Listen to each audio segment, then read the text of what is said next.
I received a frustrating WhatsApp message from my sister. I left your disabled daughter at your home. Panic-stricken, I rushed home, only to find my daughter sobbing uncontrollably, alone, outside the house. This was the breaking point. I couldn't rely on my sister to look after my kids anymore. It was time to show her what family truly meant. My name is Amanda. I'm 43 years old and have a passion for baking. Ever since I was a kid, I've loved experimenting in the kitchen. You'd think I'd be a master by now, right? And, well, not to brag, but I am, mostly. Except for chiffon cakes. My kids love to tease me about those. Mom, your chiffon cake's so dry. Don't worry, we'll help you next time. But when it comes to muffins, I'm a star. My kids' friends often gush, we wish you were our mom. My own kids just give me smug looks, as if to say, yep, that's our mom. These little moments of banter and joy make family life so special, or so I thought. But my sister Kathy's idea of family was vastly different. This story begins a few years ago, during spring vacation, when my family visited my parents' home. We were casually watching TV when Kathy blurted out, "Lately, there are so many kids with developmental disabilities. I wonder why." Her comment was as out of place as it was jarring. The TV wasn't even discussing disabilities. Everyone, including my mom and husband, turned to her, puzzled. "What's with the sudden comment?" I asked. "A colleague's child was recently diagnosed with a developmental disability," she replied. "Apparently, kids who are restless or struggle academically might fall into that category. I don't know much about it, but honestly, I think Sarah might have one too." I was stunned. Sarah is Kathy's daughter, my niece. She'd always seemed like a perfectly normal child to me. "Why would you think that?" I asked, trying to stay calm. "Well, compared to Ken, she's not as smart. Her language skills are underdeveloped. It's like she has a poor memory or something," Kathy insisted. Mom, my husband, and I exchanged uneasy glances. None of us were experts on developmental disabilities, but nothing about Sarah had ever struck us as unusual. Kathy, however, seemed fixated. "You just don't get it, Amanda," she said, frustrated. "I've been researching developmental disabilities. I know what I'm talking about." At the time, we brushed it off, assuming Kathy would consult a doctor if she was truly concerned. But by the time summer rolled around, her tone had shifted alarmingly. "I knew it. Sarah does have a developmental disability," Kathy declared during another family gathering. Her voice carried an unsettling note of triumph, as though she'd just solved a mystery. "Did you take her to a doctor?" Mom asked, concerned. "No, I didn't need to. I have proof," Kathy said smugly. "Proof?" Mom frowned. "Stop talking like she's some kind of criminal." But Kathy pressed on. "Sarah starts elementary school next year, and she still can't write the alphabet. She's in kindergarten, that's perfectly normal," I said. "Even my daughter, who's already in school, struggles with some letters." "Well, that's because your daughter takes after you," Kathy shot back, a smug smile on her face. Her husband Tim chimed in. "Maybe your daughter has a developmental disability too. Like mother, like daughter." Anger flared in me, but I held it back. "Kids develop at their own pace. There's no need to rush," I said firmly. But Kathy wouldn't hear it. "Ken could write the alphabet ages ago," she insisted, comparing Sarah to her older brother, who'd always been exceptionally bright. "Ken is 3 years older," I pointed out. "It's unfair to compare them." Tim scoffed. "Well, from a medical perspective, Sarah clearly has a developmental disability." I stared at him, dumbfounded. "Medical perspective? Tim, you're not a doctor." It was clear Kathy and Tim had convinced themselves that Sarah was deficient simply because she wasn't meeting the impossibly high standards they'd set for Ken. It wasn't just frustrating, it was heartbreaking. "I always say my siblings graduated from a national university, so I'm smart." Tim's words still echoed in my mind. As ridiculous as they were, he often boasted about his intelligence, using his siblings' accomplishments as if they were his own. For the record, Tim himself graduated from a private university, and not even by choice. He had failed the National University Entrance Exam after ignoring his teacher's advice not to take it. Now, he manages a supermarket, yet insists he's just as brilliant as his siblings. If you're thinking, "What is he even talking about?" you're not alone. I later learned that Tim was something of an outcast within his own family, which perhaps explained his need to constantly prove himself. But his behavior didn't just stop at self-aggrandizement, it extended into how he and Kathy treated their daughter, Sarah. One day, my husband Mike cautiously suggested, maybe a professional should evaluate Sarah. It could help clear things up. "Oh, I've already consulted professionals, Kathy replied quickly. For a moment, silence fell, and a collective question mark seemed to hang in the air. What do you mean by professionals? Mike asked.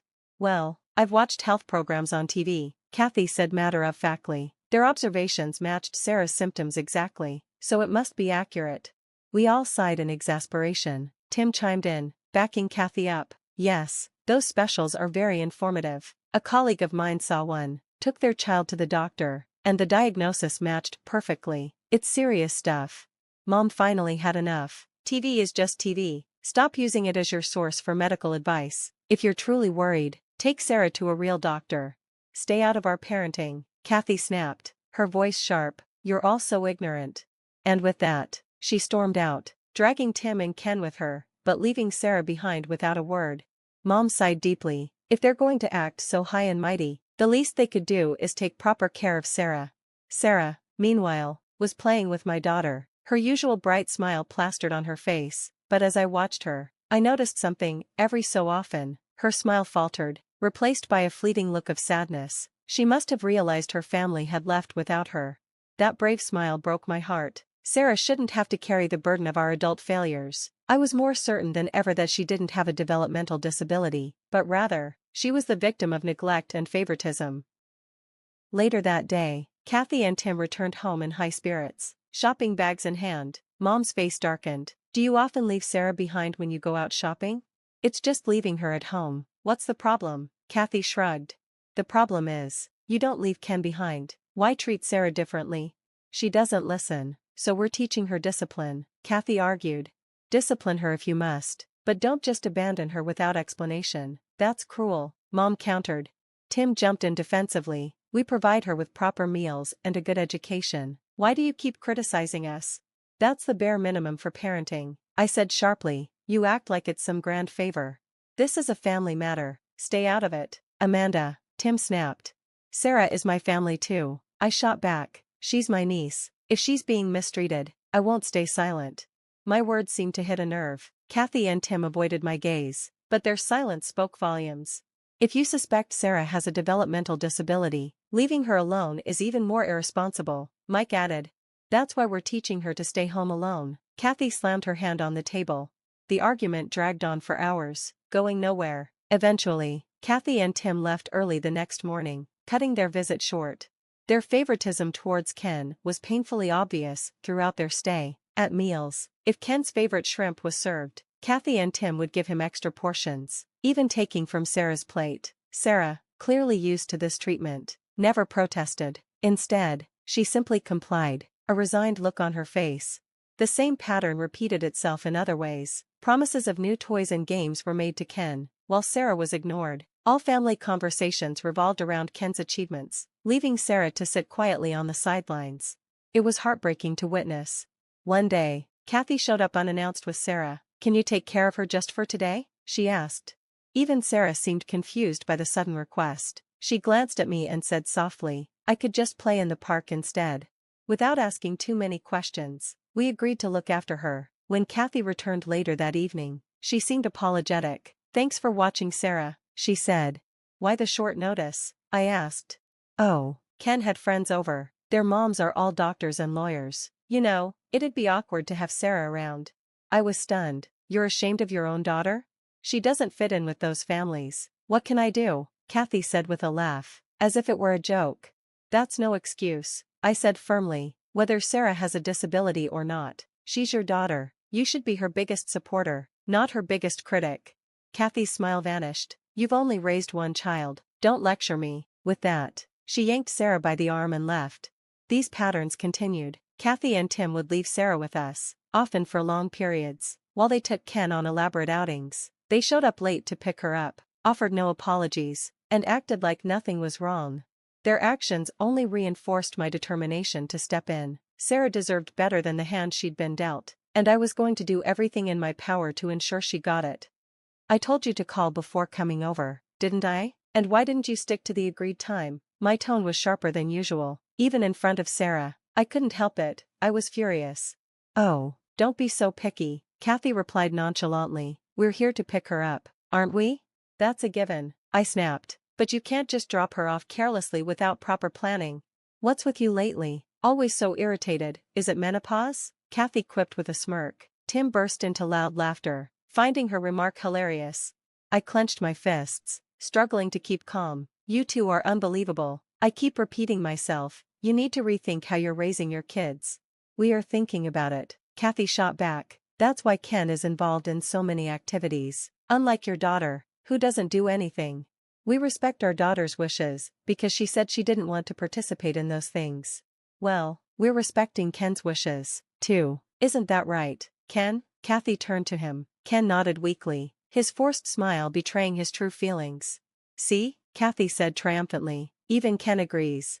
I sighed deeply. I'm tired of repeating myself. Fine, just take Sarah and go. Kathy grabbed Sarah by the arm, practically dragging her toward the car. Tim didn't say a word as he started the engine, leaving us standing there, feeling defeated once again.